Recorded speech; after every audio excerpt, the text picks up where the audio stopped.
প্ৰথম কথা এছিয়াৰ প্ৰথমটো পেভিলিয়ন যাক লৈ প্ৰতিগৰাকী অসমীয়াৰ লগতে ভাৰতবৰ্ষ আমি গৰ্ব কৰোঁ তেনে এটা ঐতিহাসিক সম্পদক লৈ সুৰাৰ বিজ্ঞাপন প্ৰস্তুত কৰিবৰ কাৰণে ইমান দুঃসাহস ক'ত পালে আচলতে আমি এই সুৰা কোম্পানীটোলৈ আমি প্ৰশ্ন উত্থাপন কৰিছোঁ এইটো কোনো কাৰণতে প্ৰতিজন অসমীয়া সহজভাৱে মানি ল'ব পৰা বিষয় নহয় যিটো সময়ত আমি শিৱসাগৰবাসী ৰাইজে শিৱসাগৰখনৰ বিশ্ব ঐতিহ্যৰ ক্ষেত্ৰত স্বীকৃতি পোৱাৰ কাৰণে স্থান পোৱাৰ আশা প্ৰকাশ কৰিছোঁ তেনে সময়তে এই ঐতিহাসিক সম্পদটো সুৰাৰ বিজ্ঞাপনৰ লগত তুলনা কৰিবলৈ ইমান সাহস কেনেকৈ পালে আমি অতি আচৰিত হৈছোঁ গতিকে এই গোটেই কোম্পানীটোৰ ওপৰত আমি কৈছোঁ যে অনতিপলমে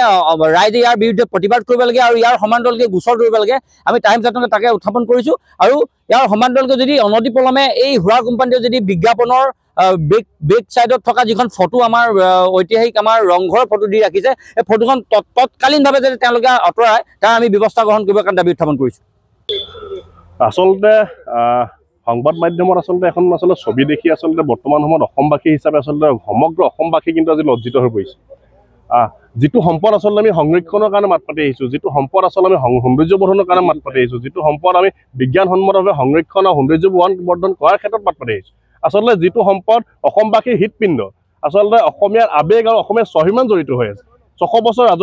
ৰাজত্ব কৰা স্বৰ্ণীল ইতিহাসৰ এটা সম্পদ এই স্বৰ্ণীল ইতিহাসৰ এই সম্পদটোৰ লগত সম্পৃক্ত কৰি আচলতে যি এক সুৰাৰ যি এক এডভাৰটাইজ কৰিছে তাক আমি প্ৰথমে ধিক্কাৰ জনাইছোঁ অসমীয়া তৰফৰ পৰা আচলতে ক'ত সাহস পালে তাহাঁতে সাহস ক'ত পালে আচলতে ৬০০ বছৰ ৰাজত্ব কৰা স্বৰ্ণীল ইতিহাসৰ এই সম্পদটোক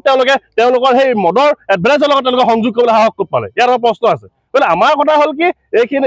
এনেধৰণৰ কাৰ্য আমি কোনো কাৰণতে গ্ৰহণ নকৰিম কাৰণ অসমীয়া আৱেগ অসমীয়াৰ স্বাভিমান জড়িত হৈ থকা